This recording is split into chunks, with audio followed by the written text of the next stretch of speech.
축복합니다. 이 시간 하나님의 말씀 보겠습니다. 하나님의 말씀 사도행전 17장 10절부터 14절까지 말씀입니다. 하나님의 말씀 사도행전 17장 10절부터 14절까지 말씀, 우리 다 함께 일어나셔서 하나님의 말씀을 받도록 하겠습니다. 밤에 형제들이 곧 바울과 실라를 베레아로 보내니 그들이 이르러 유대인의 회당에 들어가니라. 베레아에 있는 사람들은 데살로니가에 있는 사람들보다 더 너그러워서 간절한 마음으로 말씀을 받고 이것이 그러한가 하여 날마다 성경을 상고하므로 그 중에 믿는 사람이 많고 또 헬라의 귀부인과 남자가 적지 아니하나 데살로니가에 있는 유대인들은 바울이 하나님의 말씀을 베레아에서도 전하는 줄을 알고 거기도 가서 무리를 움직여 소동하게 하거늘 형제들이 곧 바울을 내어 보내어 바다까지 가게 하되 실라와 디모데는 아직 거기 머물더라. 아멘. 자리에 앉으시겠습니다. 이 시간 임마누엘 찬양대 찬양이 있겠습니다.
주님이여 나를 도와주소서.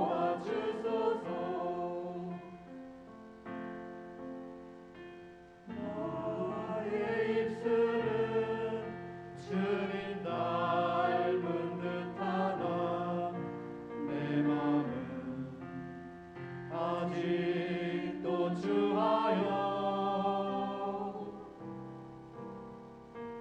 받을 사랑만 계수하고 있으니 주님여 나를 도와주소서.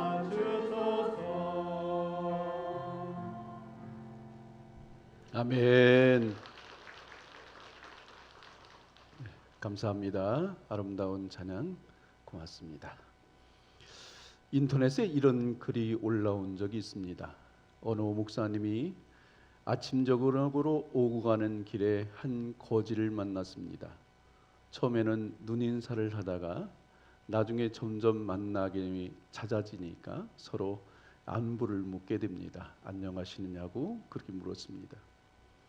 며칠 지난 후에 목사님 생각에 이분에게 전도를 해야겠다 하는 생각이 들어서 주일날 저희 교회 한번 오십시오 그렇게 얘기를 했다는 거예요. 그랬더니 이 거지 분이 하시는 말씀이 제가 교회 가도 됩니까? 그렇게 묻더라는 거예요. 그러면요 교회에 꼭 오세요 그랬대요. 그랬더니 그분이 한 말이 정말 저도 교회 가도 돼요? 그렇게 묻더라는 거죠. 그 얘기를 몇 번 왔다 갔다 하면서 목사님이 가만 생각해 봤습니다. 과연 이분이 교회 와도 괜찮을까? 그 생각을 했다는 거예요. 여러분, 우리 지나가던 거지가 우리 교회에 와도 됩니까? 여러분 아멘이라고 했어요? 진짜입니까? 근데 사람들이 일반적으로 그렇게 대답은 잘 해요. 근데 실제적으로 거지가 우리 교회에 왔을 때에 정말 반갑게 여러분들이 다른 성도를 맞이해 주는 것처럼 반갑게 그분을 맞이해 줄 수 있을까? 그리고 옷은 허름하게 입고 그리고 몸에서는 냄새가 나는데 바로 내 옆자리에 앉아서 예배드린다고 할 때에 여러분들이 기쁨으로 인사를 하고 함께 기쁨으로 예배를 드릴 수 있을까? 그리고 아무것도 할 수 없는 그 사람에게 경제적인 것들을 또 도와줄 수 있는 이와 같은 상황이 될까? 여러 가지 생각을 해보면 이렇게 우리가 말은 쉽게 하지만 막상 온다고 하면 그를 받아들이기가 쉽지 않다라는 거죠. 그런데 그것을 쉽게 받아들일 수 있는 것은 오늘도 우리가 예수의 마음을 품는 겁니다. 예수의 사랑과 예수의 마음을 품고 그 사람을 바라본다면 그 사람이 똑같이 구원받아야 될 하나님의 자녀이기 때문에 그 사람을 우리는 기쁨으로 맞이할 수 있고 따뜻한 마음으로 맞이할 수 있게 되는 것이죠. 오늘도 우리가 예수의 마음을 품고 예수의 사랑을 품고 그리고 은혜 받은 자처럼 오늘도 믿음 안에서 승리할 수 있길 주님의 이름으로 축복합니다. 예수 믿는 사람들이 부흥 집회나 또 예배를 마친 후에 은혜를 받았습니다 하는 말을 자주 합니다. 그런데 그런 말의 뜻을 보면 오늘 예배 드리는 것이 즐거웠다 그리고 또 재밌었다 이 그런 것을 가리켜서 어떤 사람은 은혜 받았다 그렇게 표현을 합니다. 은혜 받은 것은 말로 인해서 은혜 받는 것이 아닙니다. 말만 변화된다고 해서 변화받는 것이 아니라는 거죠. 실제적으로 은혜 받은 사람들은 삶 속에서 은혜 받은 사람처럼 살아가는 증거가 있을 때에 진짜 은혜 받은 사람인 거죠. 말로만 다 은혜 받은 것을 내놓는 사람은 은혜 받은 사람 아닙니다. 실제적으로 은혜 받은 것처럼 생활 속에서 그 증거로 나타나고 많은 사람에게 영향력을 끼칠 수 있어야 진정으로 은혜 받은 사람의 모습이라는 것이죠. 오늘도 은혜 받은 사람은 생각이 그리스도인답게 변해야 되고 마음이 그리스도인답게 변해야 되고 말투가 그리스도인답게 변해야 되고 얼굴이 그리스도인답게 변해야 되고 오늘도 우리의 삶에 살아가는 모습이 정말 그리스도인답게 살아갈 때에 오늘도 많은 사람들에게 감동을 줄 수 있게 되는 줄로 믿습니다. 이와 같은 증거들이 여러분의 삶 속에서, 여러분의 가정 속에서, 여러분들의 생활 속에서 자연스럽게 나타나야 그 사람이 진정으로 은혜 받은 사람이다, 이렇게 말할 수가 있는 것이죠. 오늘 본문에 보면 참 좋은 사람들이 나옵니다. 참 좋은 교회는 어떤 교회냐? 참 좋은 사람들이 모이는 곳, 참 좋은 성도들이 모이는 곳이 바로 참 좋은 교회인 줄로 믿습니다. 오늘 본문에 보면 참 좋은 사람들이 나오는데 그 사람들은 어떤 사람들이었느냐? 오늘 11절 전반절 말씀해 보니까 베레아에 있는 사람들은 데살로니가에 있는 사람들보다 더 너그러워서 그랬습니다. 오늘 본문 앞부분을 보면 사도 바울이 데살로니가에 가서 주의 복음을 증가합니다. 그런데 그 사람들이 그곳에서 하나님의 말씀을 받아들이려고 하잖아요. 오히려 사도 바울을 핍박합니다. 그리고 사람들을 선동해서 이 사도 바울을 죽이려고 하는 거예요. 그래서 어쩔 수 없이 그곳에서 나와서 약 데살로니가에서 80km 정도 떨어져 있는 이 베레아로 가서 주의 복음을 전가하기로 이렇게 작정하고 베레아로 들어가게 됩니다. 오늘 본문에 보면 베레아 사람들의 신앙적인 특성이 잘 나타나 있습니다. 그 신앙적인 특성을 보면 데살로니가, 당시 데살로니가는 큰 도시였습니다. 반면에 베레아는 작은 소도시였던 거죠. 그럼에도 불구하고 데살로니가에 있는 사람들보다 이 베레아에 있는 사람들이 더 너그러운 사람들이었다. 너그러운 사람들이다 보니까 사도 바울이 주의 복음을 마음껏 증거할 수 있는 이와 같은 토대가 되었다는 것이죠. 여기서 베레아 사람들이 너그러웠다고 하는 말은 베레아 사람들은 좋은 성격을 가지고 있었다, 좋은 인격을 가지고 있었다, 좋은 성품을 가지고 있었다, 열린 마음을 가지고 있었다. 편협된 마음이 아니라 항상 열려있는 생각과 마음을 가지고 이 살았던 사람들이 바로 누구냐? 이 베레아 사람들이었다는 거죠. 오늘 예수의 사람들은 이와 같은 마음으로 살아야 할 줄로 믿습니다. 너그러운 사람들이 되어야 돼. 너그러운 사람들이 어떤 사람이라고요? 좋은 성격을 가진 사람, 좋은 인격을 가진 사람, 좋은 성품을 가진 사람, 그리고 열린 마음으로 편협됨 없이 살아가는 이와 같은 사람이 바로 예수의 사람들이라는 거죠. 오늘도 이와 같은 성품이 여러분들의 성품 되시길 주님의 이름으로 축복합니다. 오늘 편협된 마음이라고 하는 것을 국어사전에 살펴보니까 한쪽으로 치우쳐 도량이 좁고 너그럽지 못한 마음이다 그랬습니다. 우리 믿음의 사람들은 편협한 마음을 가져서는 안 돼요. 편협한 마음이 뭐라고요? 한쪽으로 치우쳐 도량이 좁고 너그럽지 못한 마음이다.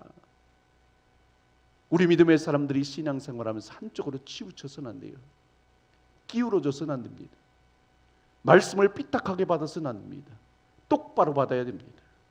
오늘도 주의 진리의 말씀을, 우리가 생명의 말씀을 바로 듣고 바로 바를 뿐만 아니라 또 바로 살아가는 삶이 돼야 돼요. 여러분, 건물도 삐딱하면요 금방 무너져요. 오늘 우리의 신앙도요 삐딱하면요 금방 무너집니다. 편협된 생각을 버리시길 주님의 이름으로 축복합니다. 그런데 당시에 이렇게 편협된 마음을 가지고 살아가던 사람들이 있습니다. 한쪽으로 치우쳐 살아가는 사람 누굽니까? 유대인들이었습니다. 아까 말씀드린 것처럼 오늘 13절 말씀에 보니까 데살로니가에 있는 유대인들은 바울이 하나님의 말씀을 베레아에서도 전하는 줄을 알고 거기도 가서 무리를 움직여 소동하게 하거늘 그랬습니다. 이 유대인들은 편협한 마음을 가지고 있었기 때문에, 다친 마음을 가지고 있었기 때문에, 교만한 마음을 가지고 있었기 때문에 이와 같이 그들이 하나님의 말씀을 수용하지 못한 거예요. 받아들이지 못한 거예요. 오히려 적대적으로, 그리고 많은 사람들을 핍박하는 이와 같은 사람들로 등장하는 것이 누구냐? 유대인들입니다. 그러니 그 속에 하나님의 말씀이 임할 수가 없고 들어갈 수가 없겠죠. 그러다 보니까 계속해서 하나님의 복음을 증거하는 이 사도 바울을 계속해서 핍박하는 것을 우리가 성경을 통해서 보게 됩니다.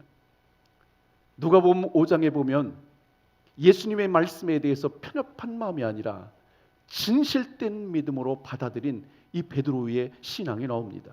어떻게 보면 누가복음 5장에 나와 있는 베드로는 아마 그의 생애에 있어서 가장 지긋지긋하게 재수없는 날일 수 있습니다. 그 날이 어떤 날이냐? 밤새도록 고기를 잡았지만 물고기를 한 마리도 잡지 못한 거예요.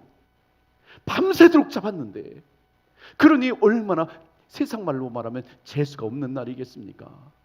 그래서 많은 다른 사람들과 함께 그 모든 것을 거둬들여서 정박한 후에 그물을 깃고 있을 때에 주님께서 말씀을 전하신 후에 이 얘기를 합니다. 4절 중반절 말씀에 보니까 깊은 데로 가서 그물을 내려 고기를 잡으라 그랬습니다. 여러분, 이 말을 들을 때에 베드로가 정말 짜증낼 만한 이와 같은 상황입니다. 어떤 상황입니까? 몇 가지 예를 들면 그렇습니다. 이때가 아침이었습니다. 아침에는 고기를 잡을 시간이 아닙니다. 이미 고기가 다들 다른 곳으로 나가 있기 때문에 아침에는 고기를 잡을 수가 없어요. 밤에 잡아야 돼. 아침 시간이거든. 또 예수님은 깊은 데로 가서 고기를 잡으라 그렇게 말씀하십니다.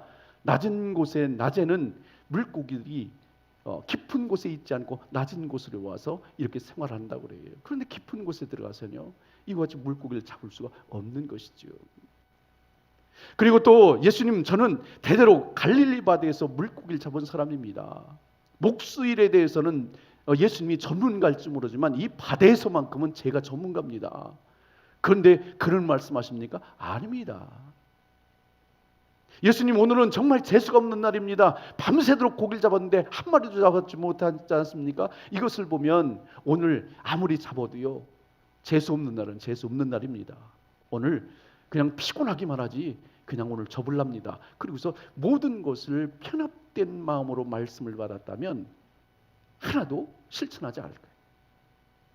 그런데 이 베드로는 뭐라고 대답했습니까? 5절 말씀 보니까 시몬이 대답하여 이르되 선생님, 우리들이 밤이 새도록 수고했을 때 잡은 것이 없지만은 말씀에 의지하여 내가 그물을 내리다 하고 그랬습니다.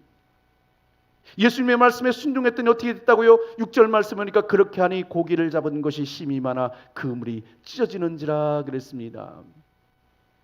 예수님께서 베드로에게 말을 할 때에 편협된 마음으로 말씀을 가진 것이 아니라 정말 있는 그대로 진실된 마음으로 그 말씀을 받고 믿음으로 실천했더니 이와 같이 그물이 찢어질 정도의 많은 고기를 얻게 되었다 하는 것이죠.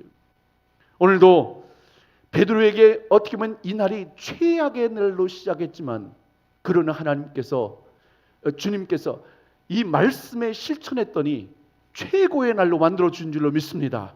오늘도 우리의 인생 속에서도 때로는 최악의 날이 있고 안 되는 날이 있고 정말 오늘은 너무나 세상 말로 정말 안 되고 또 안 되는 날이구나 이와 생각할 수 있지만 그러나 주님의 말씀에 순종하고 또 말씀대로 믿음으로 살아가면 반드시 하나님께 회복시켜서 여러분의 삶을 최고의 날로 만들어 주실 줄로 믿습니다.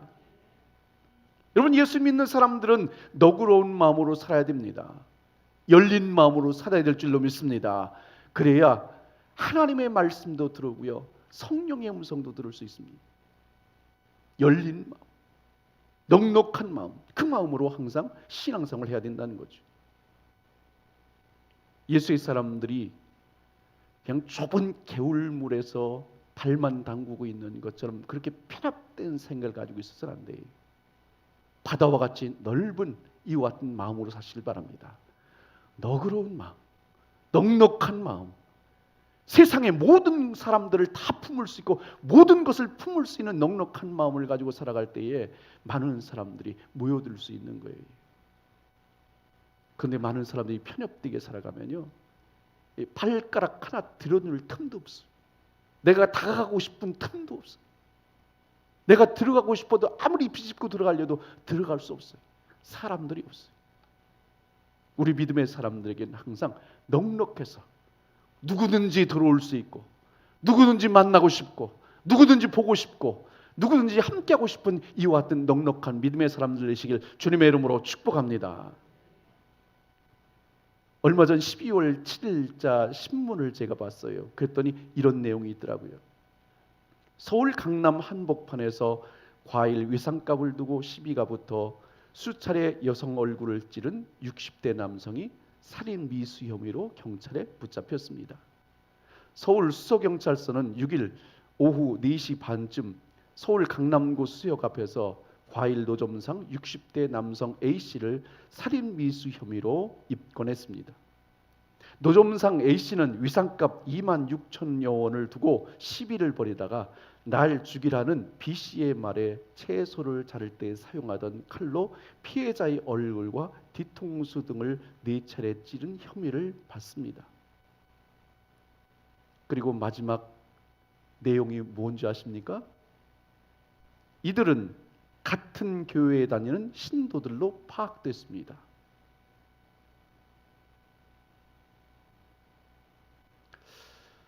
이 기사를 보면서 믿지 않는 사람들이 어떻게 생각할까? 저는 이 기사를 보면서 정말 얼굴이 뜨뜻했어요. 예수 믿는 사람들이 그 26,000원이 뭐라고? 그거 가지고 이렇게 해서 많은 사람들에게 이와 같이 하나님의 교회를 욕되게 하는가? 이 시간 우리 모두 예수님을 닮게 하여 주시옵소서. 예수님의 마음을 담게 하여 주시고, 예수님의 생각을 담게 하여 주시고, 예수님의 성품을 담게 하시고, 예수의 인격을 담게 하시고, 예수의 그 아름다운 이와 같은 모습을 담게 하셔서 나를 만난 모든 사람들에게 감동을 줄 수 있는 믿음의 사람들이 될 수 있기 위해서 기도할 뿐만 아니라 실제적으로 여러분의 삶 속에 이와 같은 믿음으로 사시길 주님의 이름으로 축복합니다. 빅토르 위교라고 하는 사람이 쓴 93이라고 하는 이 얘기가 있습니다. 대포를 싣고 가던 배가 있었습니다. 그 배가 풍랑을 만나게 됩니다. 얼마나 풍랑이 심한지 배가 막 흔들리다가 그 안에 배 안에 많은 대포들이 묶여 있었는데 그 대포를 묶었던 그 줄들이 풀어진 거예요. 그러니까 이번에는 밖에서 몰아치는 태풍이 문제가 아니라 그 안에서 있는 대포들이 막 서로 부딪히고 막 깨지고 그러면서 난리가 난 겁니다. 그때에 한 사람이 이런 깨달음을 얻었습니다. 밖에서 다가오는 태풍이 문제가 아니라 이 안에 있는 대포가 문제다. 여러분, 밖에서 들어오는 문제 그렇게 큰 문제 아닙니다. 아무리 큰 문제가 있다 할지라도 여러분 속에 분명한 믿음이 있다면 이 모든 것을 이겨낼 줄로 믿습니다.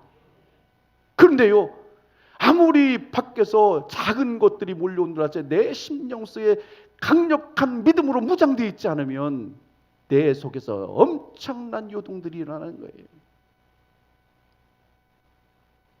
오늘도 여러분의 심령이 예수의 마음으로 너그러운 마음을 갖고 넉넉한 마음을 갖고 주님의 말씀 안에 살아가는 가운데 정말 여러분의 마음 중심이 주를 향하고 여러분의 생각이 주를 향하고 여러분의 삶 속에서 이와 같은 정말 확고한 믿음으로 여러분들의 심령의 다져짐을 통하여 여러분 주변에서 몰려오는 어떤 상황 속에서도 믿음으로 이겨 승리할 수 있는 귀한 삶이 되시길 주님의 이름으로 축복합니다. 저는 우리 참 좋은 교회 성도들이요, 모든 사람에게 너그러운 사람이 되었으면 좋겠어요. 좀 넉넉한 사람이 되었으면 좋겠어요. 옹졸한 사람이 아니라 정말 넉넉한 사람이 되어서 모든 사람들을 품고 이해하고 또 용서할 수 있는 이와 같은 마음으로 살아가는 우리 성도들이시길 바랍니다. 그것이 바로 예수를 모시고 사는 공동체의 구성원들이 이와 같은 모습으로 살아갈 때에 주님 기뻐하시는 공동체가 될 수 있게 되는 줄로 믿습니다. 11절 중반절 말씀을 보겠습니다. 간절한 마음으로 말씀을 받고 그랬습니다. 베레아의 성도들은 사도 바울이 말씀을 증거할 때에 간절한 마음으로 말씀을 받았다는 거예요. 여기서 간절한 마음으로 말씀을 받았다고 하는 것은 열린 마음으로 하나님의 말씀을 받아들였다, 하나님의 말씀을 받아들였다 하는 말씀이 있습니다. 여러분, 성경 말씀은 성령의 감동으로 된 말씀인 줄로 믿습니다. 그렇기 때문에 이 말씀이 오늘 우리 사랑하는 성도에게 생명을 주는 거예요. 능력을 주는 거예요. 이 말씀 속에 권세가 있는 거예요. 오늘도 하나님의 말씀을 잘 들어야 할 줄로 믿습니다. 여러분, 매주마다 담임 목사가 말씀을 준비해서 여러분들에게 선포를 합니다. 여러분, 말씀을 듣는 건 간단합니다. 이 자리에 앉아 있으면 다 들을 수 있습니다. 여러분들이 앉아 있으면 다 들을 수 있어요. 그런데 의미 없이 듣는다면 그 말씀이 의미가 없는 거예요. 오늘도 하나님의 말씀을 간절히 받으시길 바랍니다. 오늘도 하나님의 말씀을 받을 때에 간절한 마음으로 받을 때에 그 속에서 하나님의 은혜가 임하고 그 속에서 하나님의 역사가 임하게 될 줄로 믿습니다. 그래서 주님께서도 마태복음 7장 6절에 보니까 거룩한 것을 개에게 주지 말며 너희 진주를 돼지 앞에 던지지 말라. 그들이 그것을 발로 밟고 돌이켜 너희를 찢어 상하게 할까 염려하라 그랬습니다. 이 말씀에 보면 뭐라고요? 개에게 거룩한 것, 돼지에게 진주, 이와 같은 것이 이렇게 묶여 있는데 이것은 뭐예요? 한마디로 말하면 가치를 모른다는 거예요. 자, 예를 들어서 여기 개가 있는데 그 앞에다가 개와 돼지가 있는데 그 앞에다가 개 사료를 넣고 구정물을 놨어요. 그리고 한쪽에다가 다이아몬드도 넣고 진주도 놨어요. 여러분에게 퀴즈를 내겠습니다. 개와 돼지가 무엇을 선택할까요? 응? 이건 말도 안 되는 얘기죠, 그죠? 나는 고상한 개이기 때문에 나는 진주를 선택할 거야. 다이아몬드 선택할 거야. 그건 없어요. 그건 볼 것도 없죠. 달려가서 개사료를 먹든지 구정물을 먹는 거, 그걸 선택할 거예요. 여기 사람이 있습니다. 그 사람 앞에 두 가지가 놓여져 있습니다. 개사료가 놓여 있고 그리고 구정물이 놓여 있고 한쪽에 진주와 다이아몬드와 금은 보석이 있습니다. 자, 둘 중에 하나를 선택하십시오. 여러분들은 뭘 선택하겠습니까? 혹시 모르겠어요. 정말 배고파서 난 이거라도 먹어야지 그래서 게살을 가서 먹을 수 있는 사람이 있을지 모르겠어요. 그런데요, 거의 대부분의 상식적인 사람은요, 진주하고 이 금은 보석을 선택할 거예요. 여러분, 정말 귀한 것이 무엇인가? 정말 귀한 것이 무엇인가? 오늘 우리의 삶에 예수 그리스도가 가장 귀한 것이고, 천국이 귀한 것이고, 말씀이 귀한 것이고, 성령을 따라 사는 것이 귀한 것이고, 영의 사람이 되는 것이 중요한 것이고, 영의 사람답게 사는 것이 중요한 것이고, 이와 같이 믿음 안에서 하나님 앞에 영광 돌리며 살아가는 것이 중요한데, 오늘도 많은 사람들이 이와 같은 영적인 것들을 버려두고 세상에 하찮은 것을 따라간단 말이죠. 별 볼 일 없는 것을 따라간단 말이죠. 세상의 즐거움을 따라간단 말이죠. 아무런 의미 없는 세상적인 가치대로 따라간단 말이죠. 그러니까 오늘도 얼마나 불쌍한 일이 우리 주변에서 벌어지고 있습니까?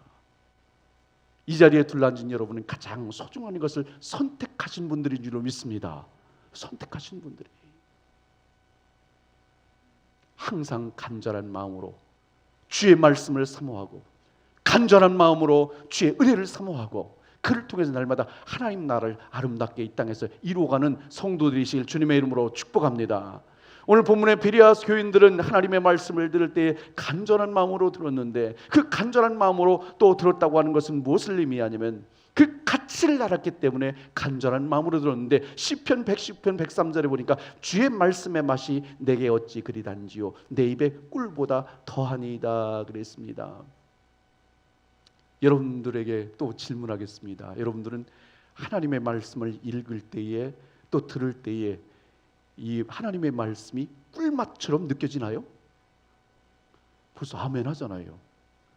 그런데 10명만 아멘한 것 같아. 응? 네. 그러면 다시 질문할게요. 여러분들은 하나님의 말씀을 들을 때, 읽을 때에 쓴맛으로 느껴지나요? 아니면 맛이 그냥 있는 것 같기도 하고 없는 것 같기도, 그런 맛으로 맛을 느끼나요?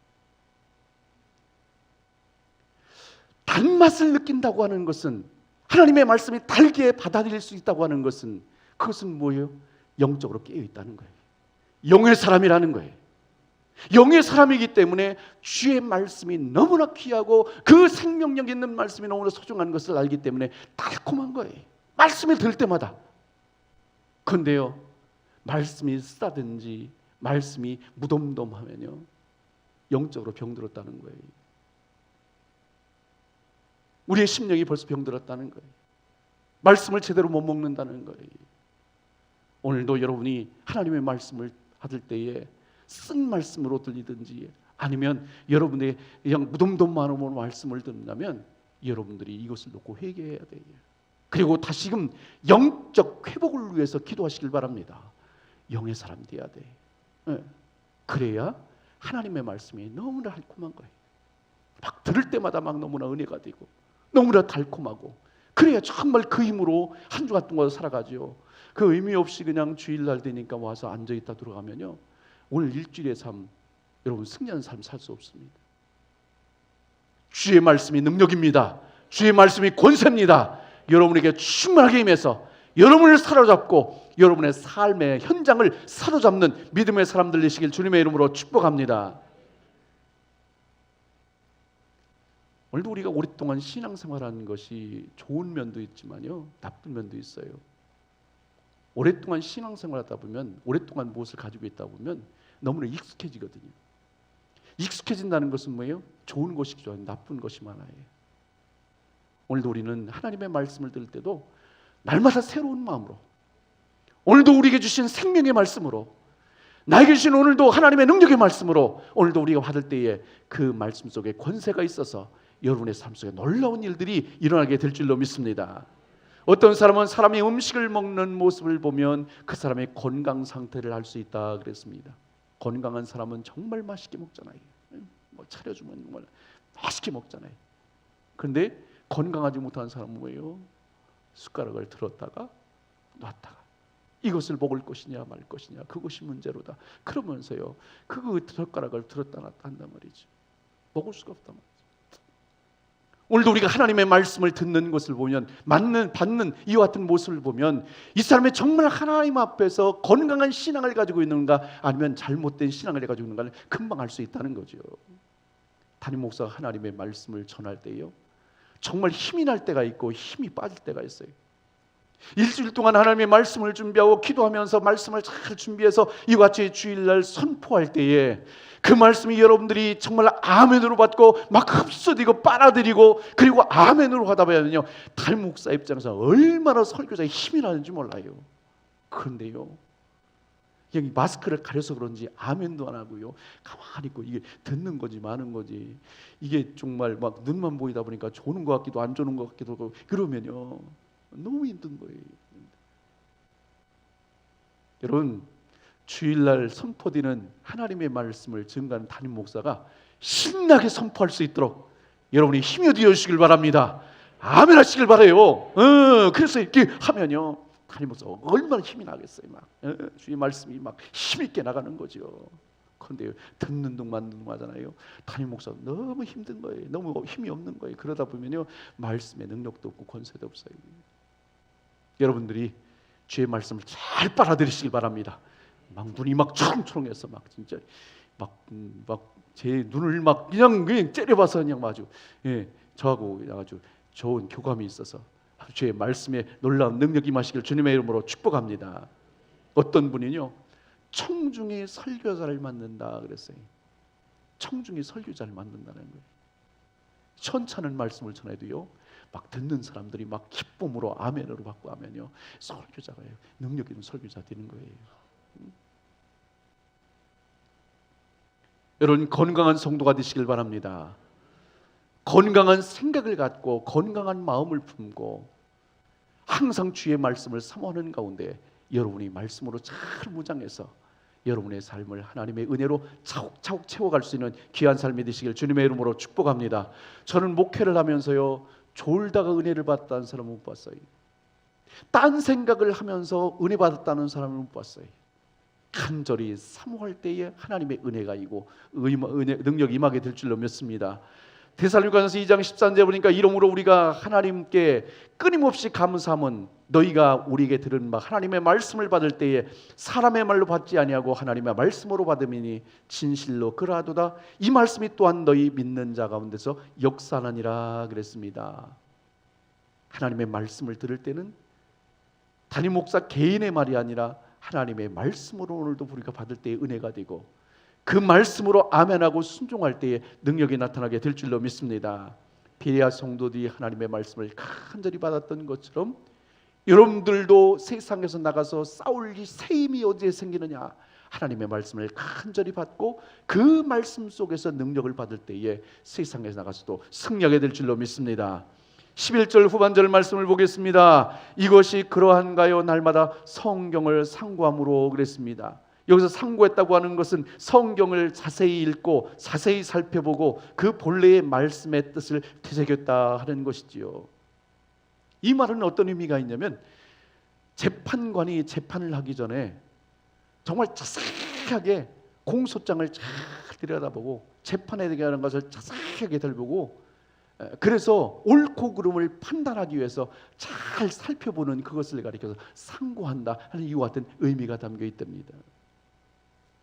여기서 우리가 바로 알아야 될 것은 베레아 사람들은 사도 바울이 말씀을 증거할 때에 그 말씀의 꼬투리를 잡기 위해서 말씀을 상고한 것이 아니라, 그리고 그 말씀을 전하는 가운데 사도 바울이 몇 번 인물에 대해서 그 말을 잘못하는가 그걸 세기 위해서 잘못 들은 것도 아니고, 똑같은 의미 없는 단어를 도대체 사도 바울이 몇 번 사용하는가 그것을 세기 위해서 말씀을 들은 것도 아니고, 사도 바울이 말씀을 증거할 때 이것이 정말 그러냐 아니냐 그거에 따라서 판단하기 위해서 그런 것이 아니라, 사도 바울이 말씀을 증거할 때에 그 말씀이 정말 생명의 말씀인데 이 말씀이 정말 진실로 그러하구나, 이 말씀이 정말 내 생명의 말씀이구나, 그것을 계속해서 생활 속에서 누리기 위해서 이와 같이 진지하게 말씀을 연구하고 상고하고 묵상했다는 거죠.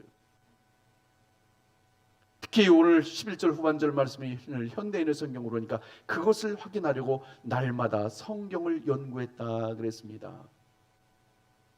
날마다 주일날 우리가 한 번 듣는 것으로 말씀을 듣는 것으로 맞지 않고, 우리의 또 유튜브가 중계되고 있잖아요, 그죠? 그 말씀을 주중에도 말씀을 들으면서 항상 말씀을 상고하고 또 말씀 안에서 살아가기 위해서 계속해서 힘쓴다면 여러분들도 능력 있는 믿음의 사람, 하나님 기뻐하시는 믿음의 사람으로 우뚝 세워지게 될 줄로 믿습니다.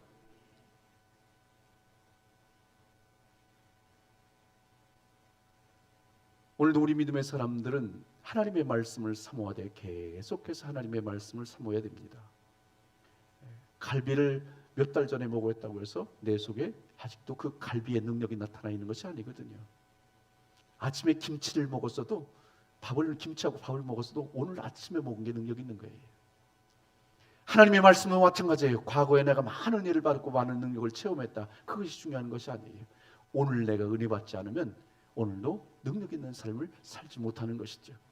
오늘 이 자리에 둘러앉은 우리 모두는 영적으로 허기지면 절대로 세상에 승리할 수 없고, 영적으로 허기져 있으면 절대적으로 사단 마귀와 더불어서 승리할 수 없다는 것을 기억하고, 주의 말씀 여러분들의 속에서 늘 풍성함으로 채워질 수 있기를 주님의 이름으로 축복합니다.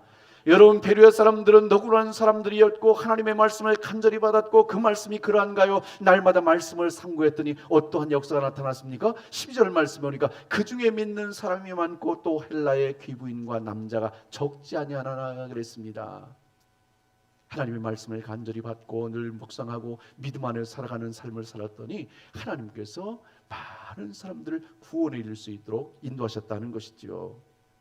오늘도 하나님의 말씀이 있는 곳에 하나님의 은혜가 있을 줄로 믿습니다. 하나님의 은혜가 있는 곳에 하나님의 역사가 나타나는 거예요.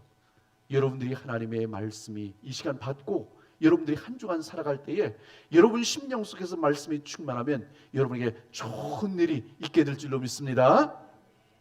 오스카 와일드가 쓴 그날 이후라는 글이 있습니다.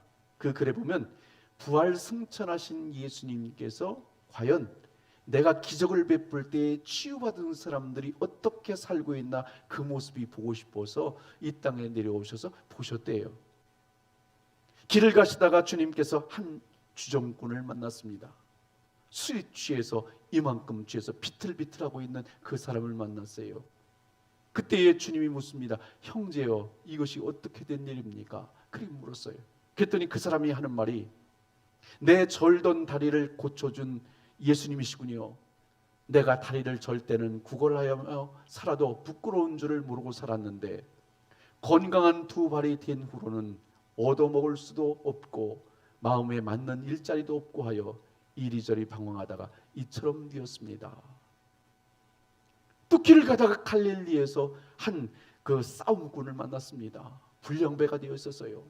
그래서 당신은 왜 이렇게 살고 있습니까? 그렇게 물었어요. 그랬더니 그 사람이 하는 말이, 소경이었던 나를 고쳐주신 예수님이군요.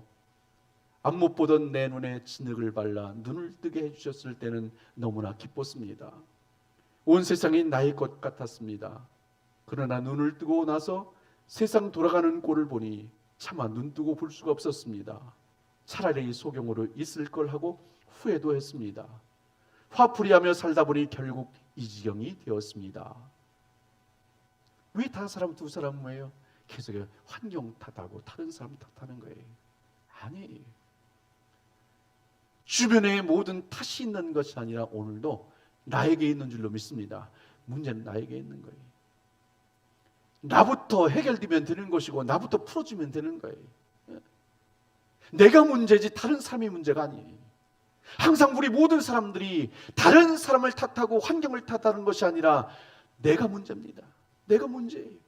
나만 변화되면 되고 나만 새로워지면 되고 나만 바로 살면 되는데 내가 문제예요. 그러면서 내 문제로 항상 여기고 살아갈 때에 삶의 모든 문제는 풀어지게 돼 있는 거죠. 베레아 사람들은 너그러운 사람들이었습니다. 베레아 사람들은 간절한 마음으로 하나님의 말씀을 받는 사람이었습니다. 베레아 사람들은 하나님의 말씀이 그러한가 해서 날마다 말씀을 묵상하는 사람들이었습니다. 오늘 우리 사랑하는 성도들도 이와 같은 삶을 살아서 정말 여러분의 가정에서 일터에서 생업 속에서 많은 이들에게 정말 좋은 사람, 참 좋은 사람으로, 참 믿음의 사람으로 많은 사람들이 보여줌을 통해서 하나님의 영광 드러낼 수 있길 주님의 이름으로 축복합니다. 기도하겠습니다. 이 시간 우리 함께 기도하며 나아갈 때에